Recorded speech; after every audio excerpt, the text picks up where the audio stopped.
Pas toiture bandi lelo. Pas tolé lelo toiture.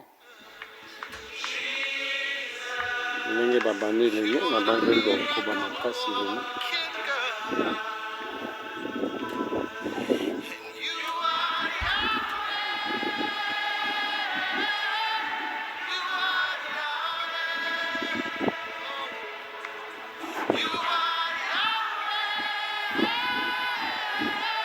Babandi lelo bakoba lelo.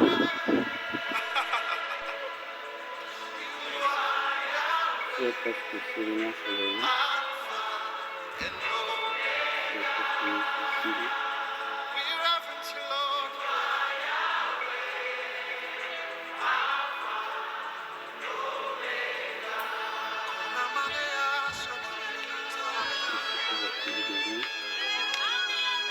Express yourself in the Holy Ghost.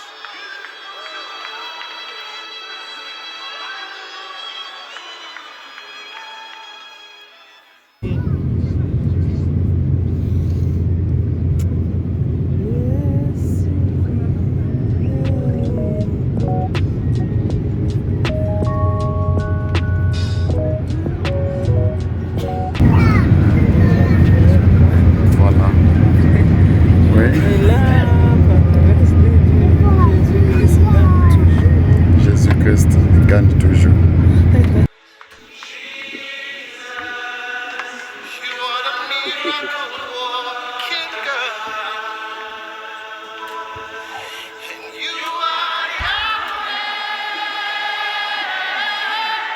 You are Yahweh. You are Yahweh.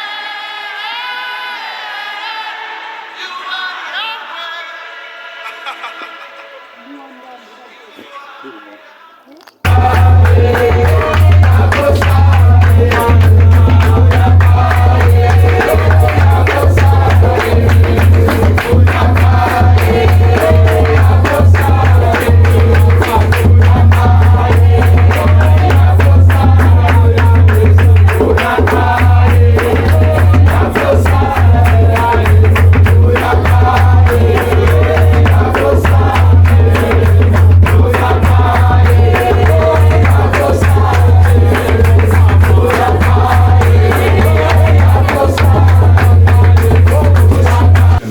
El Shaddai ekokisami.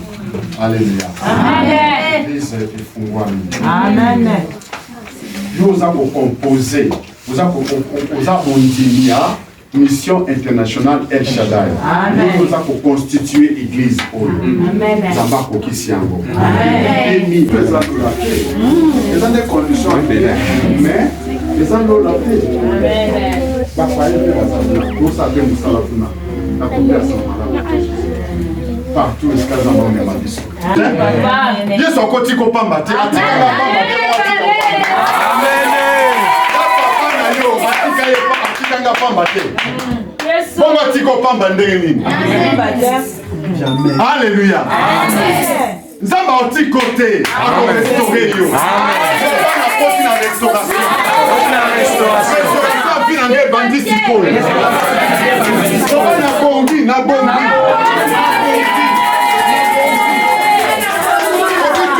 Kobanga ndenge te obongi te sikoyo. Loba nzambe abongisi vino. El Shaddai abongisi vino. Makambo asali na vino nga. Akosala ngo mpe na vino. Restauration de ezali mosala ya mibale oyo Yesu Masiya. Yamisatu akolakisa nguya na ye. La toute puissance de Dieu akotalisa ngo na vie na biso. Amen. Akotalisa lokola aza le Dieu tout puissant akotalisa toute puissance na ye na nzela na biso, na mabota na biso, na ba santé na biso, na bana akolakisa nguya na ye.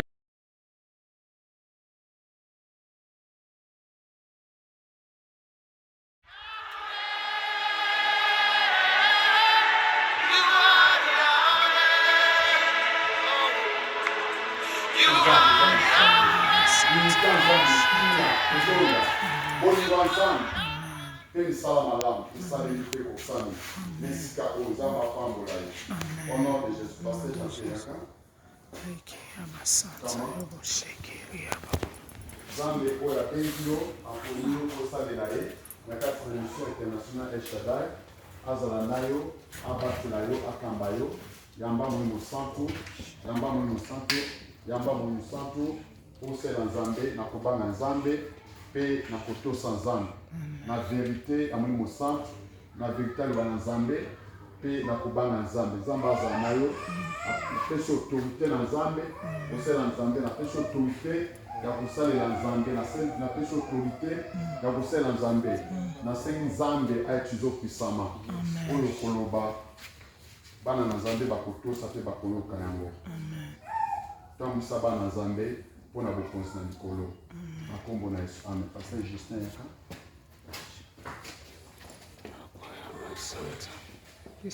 Pasteur Justin nzambe akamba yo abatela yo na nsima ya Pasteur Jean-Pierre botambusa bana na nzambe rebo shikara bakolo boshike mandolo boshikara bakolo boshike nzambe akoka na batela yo abatela yo botambusa bana na nzambe na nzela kobanga nzambe oyo nyonso oza ya Yesu Kristo te na longolo ya kati na yo molimo santu ekoka na kokota kati na yo osalela nzambe na kobanga nzambe na bosembo mpe na komikitisa nzambe abatela na mission internationale El Shaddai pe ayeba na koyoka mabonde na bino pe apesa bino makoki ya koteya pe ya koyeba na kokamba bana nzambe na droit chemin ya liba na nzambe na nkombo na Yesu.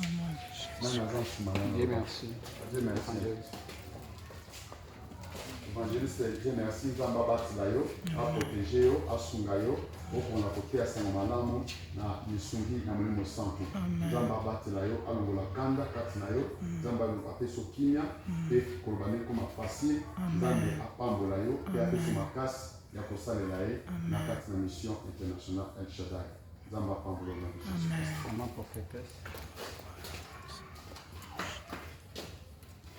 nzambe apambola yo au nom de Jésus kozwa molimo santu nzambe afungola matoi afungola miso afungola mabino.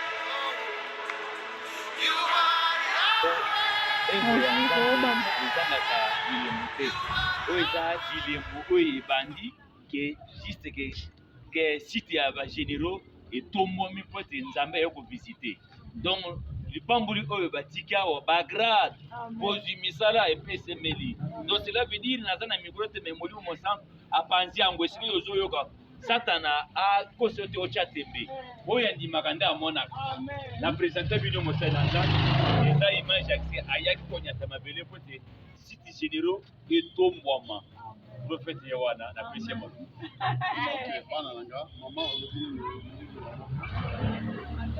na ndenge topambwami parce que topambwami déjà tobongi tozalaki ya kokangama tofungwami na nzela ya Mungu na Nzambe ye moto prophète de cette place aye kofungola biso kokata basinga nyonso balien nyonso ezalaki elongwe tobiki topambwami yango nayeki esengo mpe napesika Nzambe merci. esika bozali bosala biso tozoya na le Dieu tout-puissant El Shaddai apambola bino pe akangola bino et Dieu bénisse son nom de Jésus. Amen. Pasteur, vous sigala bien. Nga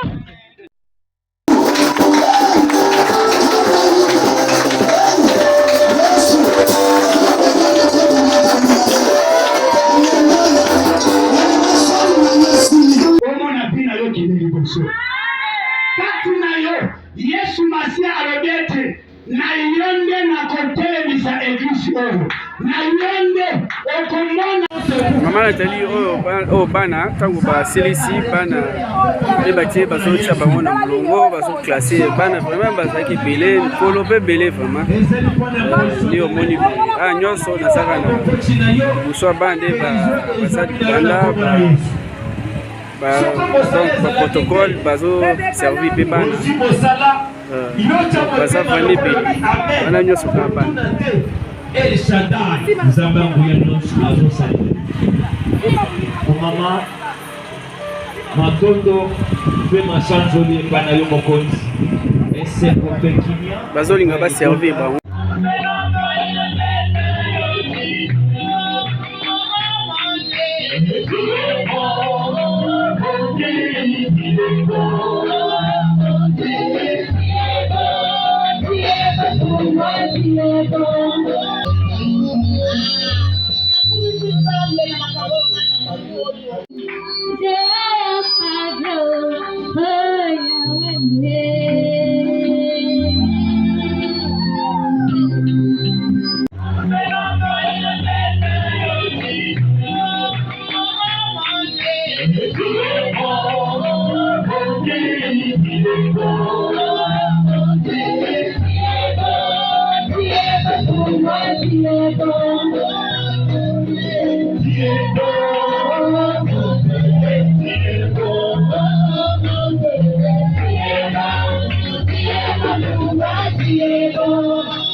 Oui, je reprends au nom de Michel Moukamba.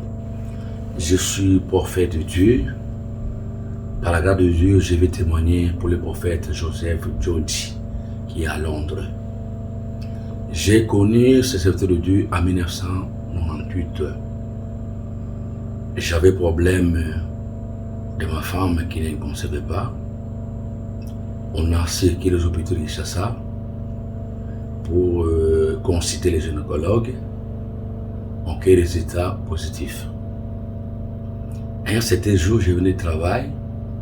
Comme je suis actuellement je suis colonel, j'étais commandant à l'époque de la district de la Funa. Les gardes qui étaient à la maison m'avaient raconté qu'il y a un prophète qui est passé à la maison.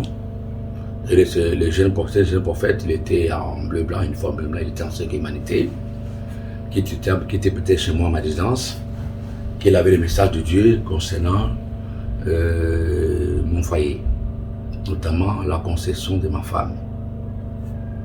Après, les gardes voulaient compliquer le monsieur, l'élève en question, et il a commencé à profiter sur l'élève, sur le chef de poste qui était à ma résidence, de sa vie privée. Et le chef de poste était venu fanatique, ou pro le prophète en question.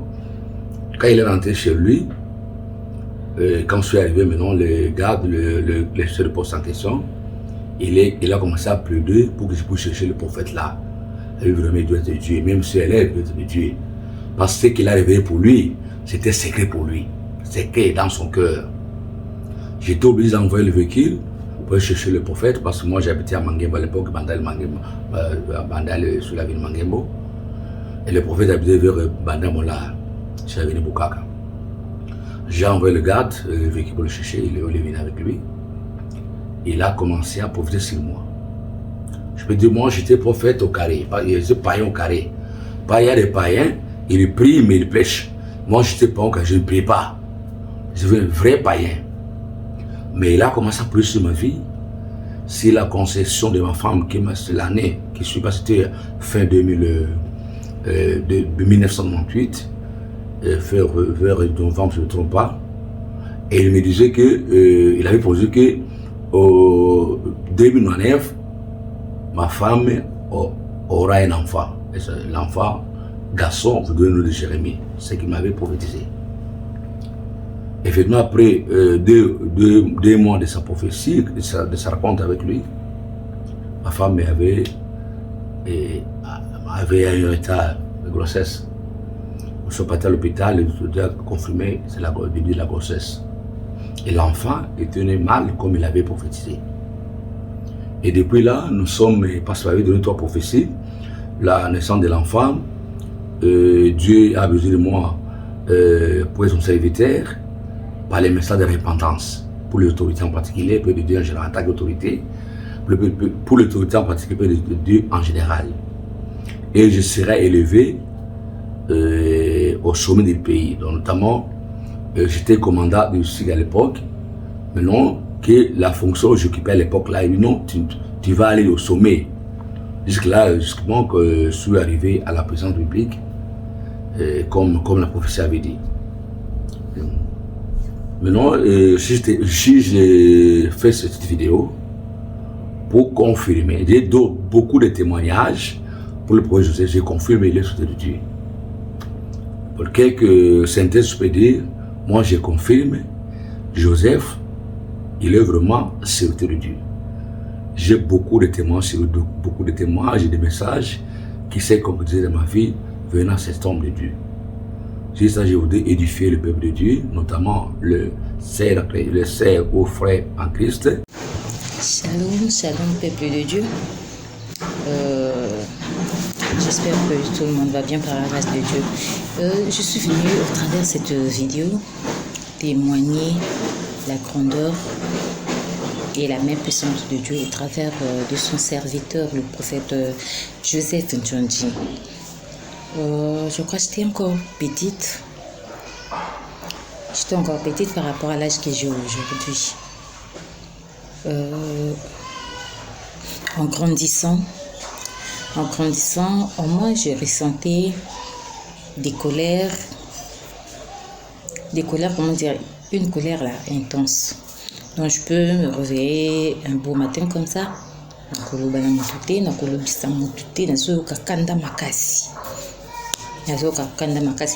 je ne savais pas pourquoi c'est arrivé comme ça, mais ça me faisait plaisir, oui, ça me faisait plaisir. Il y a la mouki, et je voyais, c'est comme si les gens avaient peur de moi. Et ça me faisait du bien. Même s'il n'y a pas de problème, je m'énervais. La personne a zoka, a saigné, pour nazwa kimia. C'est ce que je ressentais à moi. Et une fois, à la veillée de prière, nous étions en train de prier. On a prié toute la nuit, arrivé vers 5 heures. Le prophète Joseph Ndjonji m'a appelé et appelé mon père, paix à son âme, pour lui dire que Dieu lui a montré quelque chose. Nazomona, la fille, je vois la fille, a télémina kanda makasi entre ses mains, elle a tenu le couteau. Et Dieu me dit qu'il faut prier pour elle. Ce qui te dit la chose grandir en elle. Et aux alamapé pour sa vie. Il a parlé et moi j'ai pris ça comme ça. Je suis rentrée à la maison. Et après, j'ai commencé à me rendre compte que la chose qui était en moi n'était pas normale. Que la chose n'était pas normale, il s'agrandissait. J'ai pris une fois la décision d'aller voir le prophète et lui dire, prophète, prie pour moi. Il ne savait pas pourquoi. Je lui ai dit juste de prier pour moi. Et ces jours-là, il avait prié, c'est comme si c'est comme si Naïb Saki, prophète, prie pour moi, pour ceci, pour cela. Alors je n'avais rien dit. Il a prié pour moi. Il a prié. Il a vraiment prié. Il a vraiment prié.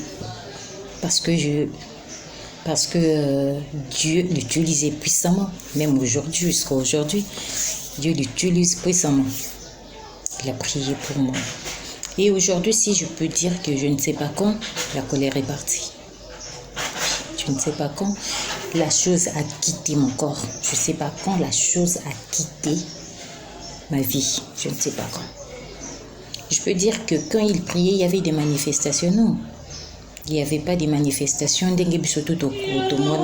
pour que la personne se sente délivrée. Il faut accueillir. Il n'y avait pas de manifestations, pas d'agitement. D'agitement, pardon. Et la chose est partie. La chose est partie. Moi-même, je ne sais pas quand. Je ne sais pas quand je saurais vous dire. Je ne saurais vous le dire parce que je ne sais pas quand. Et du coup, en moi, il y a eu quelque chose de nouveau, de nouvelle. Il y a eu quelque chose de nouvelle. Donc, la paix, premièrement, c'est la paix qui avait vraiment rempli mon cœur. Et à part la paix, c'était l'amour du prochain. C'était l'amour du prochain parce qu'aujourd'hui, là, je ne supporte pas la violence. Je ne supporte pas la violence.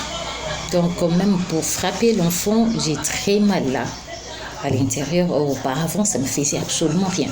Je pouvais me battre et ça ne me faisait absolument rien. Ça me faisait absolument rien. Donc, je rends grâce à Dieu. Je rends grâce à Dieu pour sa grâce, pour cette délivrance, à travers son serviteur, à travers le prophète Joseph. Dieu a vraiment fait grandes choses.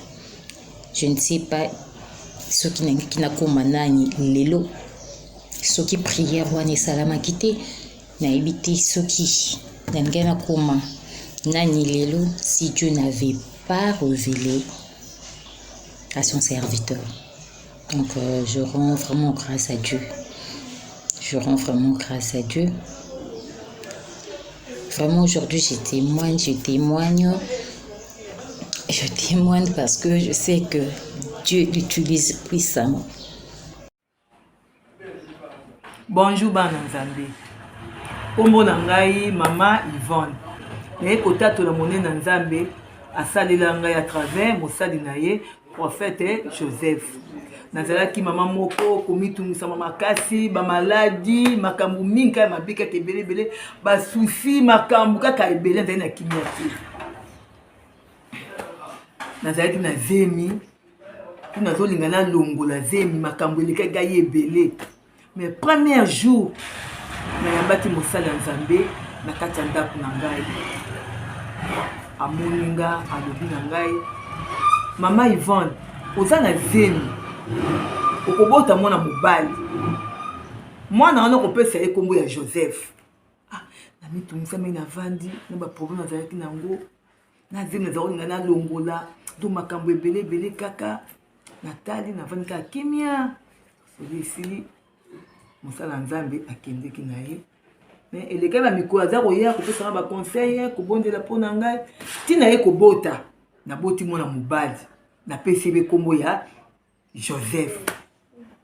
Azali na esengo mwana pa kola kimi ekota na kati ya ndako na ngai ba maladi pe esila na yango na ye kopesa Nzambe na ngai merci à travers mosali na ye ndenge asalela ngai na nzela na ye kimi ekota na kati ya ndako na ngai maladi ezalaka lisusu te bana na nga pe bakola bana pe ba voyager libota na nga pe ezali komitungisa mingi na bana ezali kobela kibia ekota lipamboli ekota na kati ya ndako na ngai.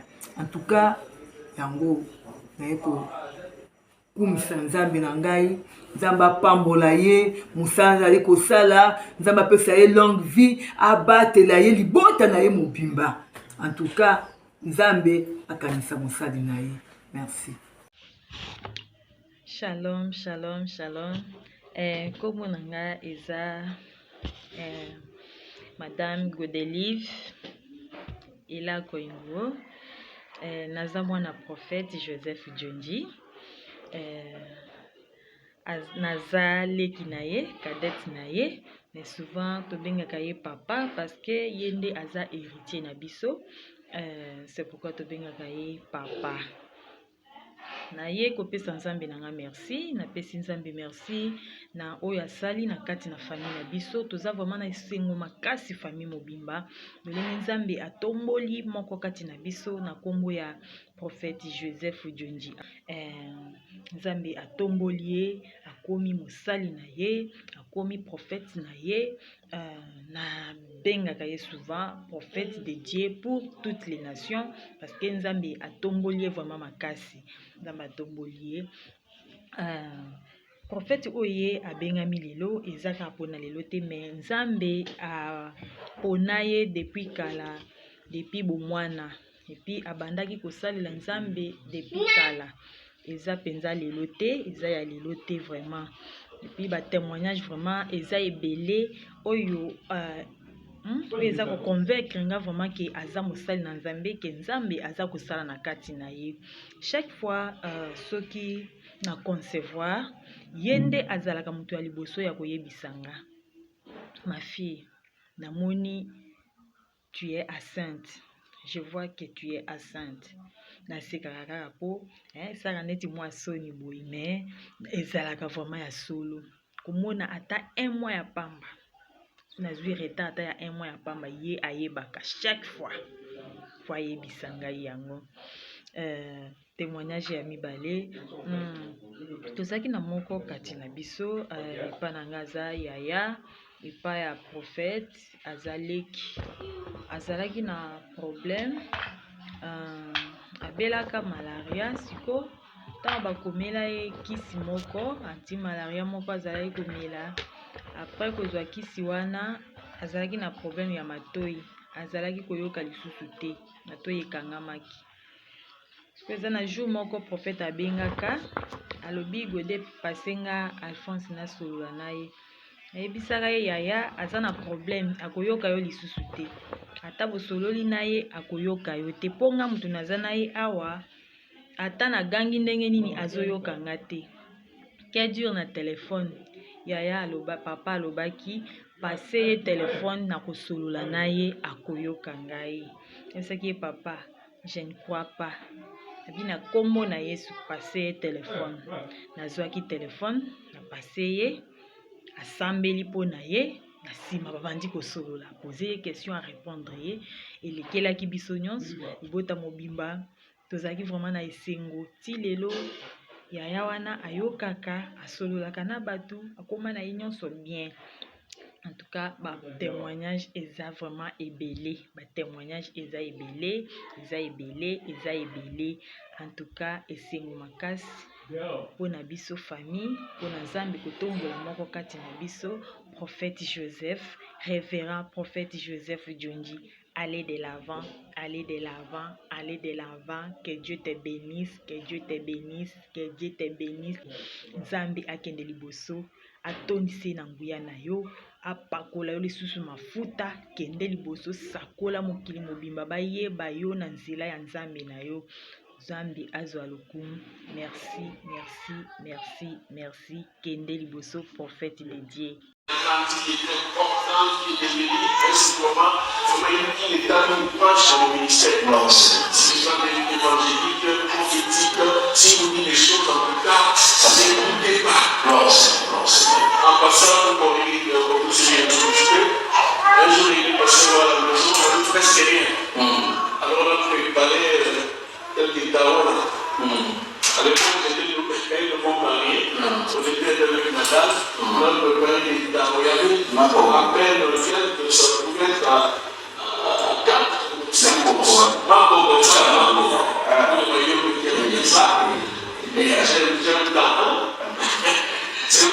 été dans le premier. Alors, en passant, j'ai dit à madame, donc, j'ai commencé à expliquer. Mais madame disait, comme vous direz, ils sont qui ont pris la vie de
Ngai mama Lucia, mama na Nathalie Marie.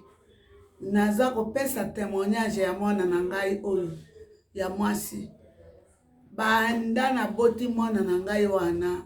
Mwana na ngai wana bunda te. Mwana na ngai wana na quartier bato nyonso basepelaki ye na kokola na ye. Azalaki mwana malamu. Azalaki kokamba biso na église. Esika tozalaki kosambela ye moto azalaki mokami na biso. Azalaki mwana moke. Ata moninga na ye mwana abeli na kobenga ye Nathalie ya kobondela yondo ozali mama ya mabondeli. Nathalie azalaki kobondela. Nathalie azalaki kosala misala na ngai na malamu. Azalaki mwana ya kobeta mate. Po azalaki na exemplaire na kati ya lopango mobimba likolo ya bana nyonso. Nde napesi témoignage na papa Njonji Joseph aye kolinga ye bakokanaki oyo aza na kati ya losambo azolakisa misala malamu na kati ya libota na ngai.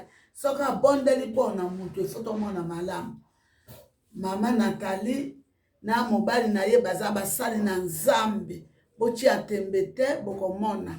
Bochi atembe te. Baza basali na Nzambe bakosale na Nzambe na mutema moko pe bokomona makambo ekosalema na kati na bango. Eza témoignage ya ngai ekodi aussi ya mama Nathalie. Oui, shalom, shalom, peuple de Dieu. Partout dans le monde où vous me suivez, je suis ici pour témoigner l'œuvre de l'Éternel à travers son prophète Joseph Djonji. Naye liboso na bino koto na Nzambe ya prophète Joseph na maïnyonso aza kosala kati na bongo na biso partout où nous sommes. Je reconnais seulement un témoignage, un grand témoignage vraiment que j'ai retenu à travers son serviteur. C'était vers 2005, oui je pense. Mon grand frère était malade. Azaïna Union se bien, alors il a déplacé quelque part pour ne pas manger tout qu'on sort. Alors,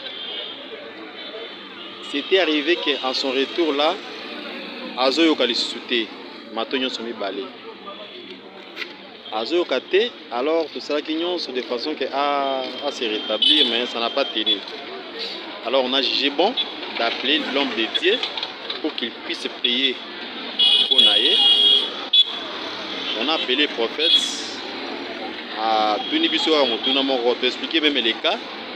À Ebisibiso que non, est-ce que ceux qui ne posent un condima et ceux qui te sambeli, yé Akobika, Tondima qui, non, tout ça dans condima. Alors, vous passez un téléphone, non, solo la naïe.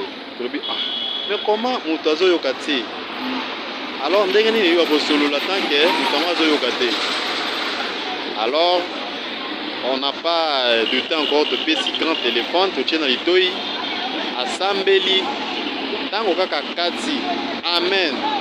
En tout cas, c'était une guérison totale sur plastique tac. Maintenant, ils ont mis balai fungwa même bala mon grand bando yoka. À cela vraiment, c'est que je reconnais comme un grand témoignage à travers son prophète des nations. Dieu vraiment l'utilise puissamment. Belé à témoigner et belé vraiment ce que Dieu est en train de faire. Des bénédictions. Tel que je suis ici, la bénédiction à travers son prophète. Nous sommes bénis également même dans Liban, dans la bataille, parce que Dieu utilise vraiment puissamment. Bon, balingami katina kolo, balingina témoigner au étali prophète Joseph. Ngana za mama Germaine naza na kati ya Congo awa na Kinshasa, RDC Congo. Prophète katina ye na yebi ke aza musali ya Nzambe ya solo. Musali ya Nzambe ya solo pe aza na nguya et puis aza na makambo ya Nzambe. Prophète ayaki année na bosani ayaki, il était à 7 à 6 ans. Toke biso nyonso tu kotala ye famille tango tokomi ya bimi na salon na mwasi na ye bafandi ayambi biso asali prière pour tout le monde. Avant de ce à un moment donné alobi naza na posa ya kosambelela mutu moko ya kolinga po liboko ya Nzambe emona na kati ya vie na ye. Après 3 minutes bato nyonso tu bafandi nyenga be eloko moko ezanga telema telemi pe take na fukami na se ya makolo na ye bateki mama leki azalaki akoya kobenga tata mwasi. Bon, tout le monde bazalaki abandi kosambela alobi amen amen alobi nde nasambeli mpo na yo boye nalingi loboko ya Nzambe ezali kati na ye. Loboko ya Nzambe oyo ekoya esika okoya ekowutela yo okoyeba te. Mais par après, au comment on a bolamu moko katinala. En fait, à sali ya zone photo, tant que la zone photo, un moment donné, na yo comment moi na ngato fandi kaka akimi mbanga. Ali mama na sima te ngabi. Kwa kuna eloko ya munene boyo ko banolo ba makambo ya ninga na kwani. Abi mama ya solo. Akolo ya agence ya intérim ya binga. Na keba bi mama, mwana oyo mwana nanga be mwana nga. Bobi mwana oyo aza sélection na bi sélectionné ndeni balobi ye azwi na loterie na bandi ko ganga ye na bandi ko ye na ko passer loko asaloba ipona nga esikali kamo ko buto ko yebate yango yo eye nazalaka ata na 100 francs na maboko te na minde ka amoko ana ko momo na sina bengi hotel bongo ya passeport bongo ya visa bongo ya boy bongo yela kina na maboko tina ndenge nasalaki ba démarche wana mwana akendeki États-Unis d'Amérique. La minute oyo mwana nga asali 6 ans na Amérique. Aza très bien là quand ndenge alobaki eloko moko ekosala milanga ngai nde namoni eloko yango esalambeli ngai te mekiti na mwana nga yango nazotémoigne oyo prophète alobaki na nga lokola prophétie baprophétie na ye eza ya solo soki alobi yango ekokisamaka na miniti lisusu moke leki yango mosusu akweyaki malade toza na kati ya kutanga be malade ekomi makasi be na kosala ndenge abengi kaka ye nabi papa awa toza na sela abi quelque soit malade nyonso tu ye aza na yango au nom puissant de Jésus akoyoka bien mpe bokobima na ndako nalobi yango quelque soit maladie nyonso to akozala nango asalaki na ye bien. Après moment donné namoni ka changement papa tina nde tobimaki na ndako ti lelo motu wana yaki nanga azalaka mutu nyonso mpe nakoka kolanda profete alanda ye aya solo mosala ya nzambe ya solo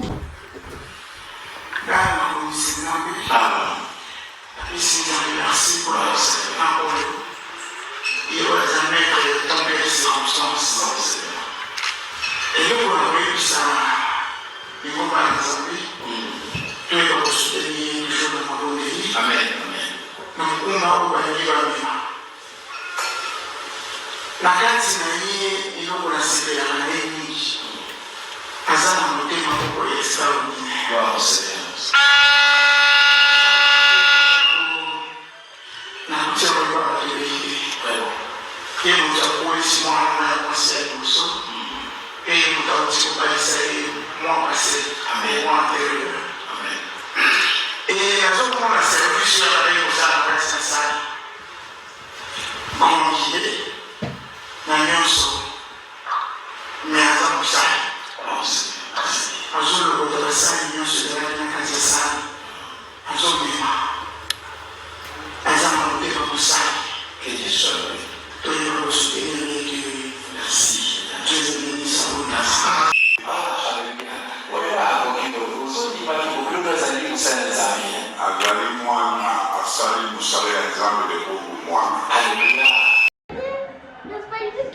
yango wana nazali vraiment ntango nyonso tu kotika prophète Joseph na maboko ya Nzambe ndenge vraiment donc asoutenaki ngai mpe nayebi bien sûr que Nzambe tozali toujours kosambela oyo azali bongo kopesa ye makasi kopesa ye toujours baide kopesa ye toujours basoutien ndenge azali kosoutenir katikati na moto moko meme na nzela na mosika azali kosala yango wana vraiment nazali kotémoigner mingi vraiment donc mpona prophète Joseph na nyonso tu oyo vraiment asali yango wana vraiment nazali ko remercier Nzambe pe nazali ko remercier pe ye moko Nzamba soutenir ye na ba œuvre nyonso tu azali bongo kosala en tout cas prophète Joseph longonia pe yo na soutien na ndenge soutenir kingai uta na Afrique du Sud tina ngonga o ndenge pe na siko koma awa otika kingai te yango wana nazali ko remercier Nzambe apesa yo toujours makasi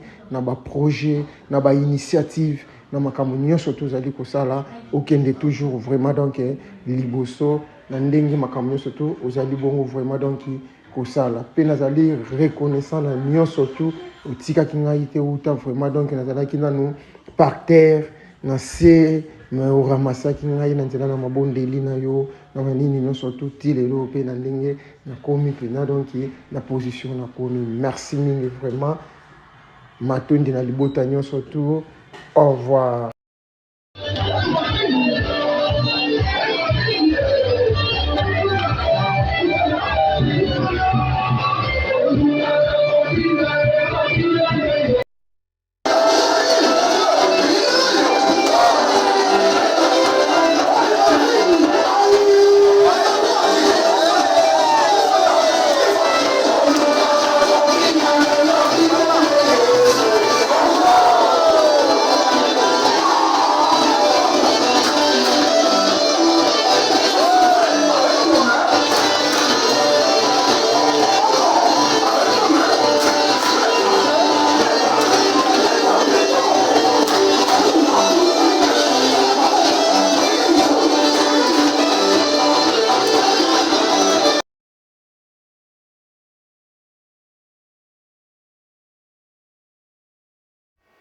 Que toute la gloire revienne à l'Éternel. El Shaddai, le Dieu Tout-Puissant.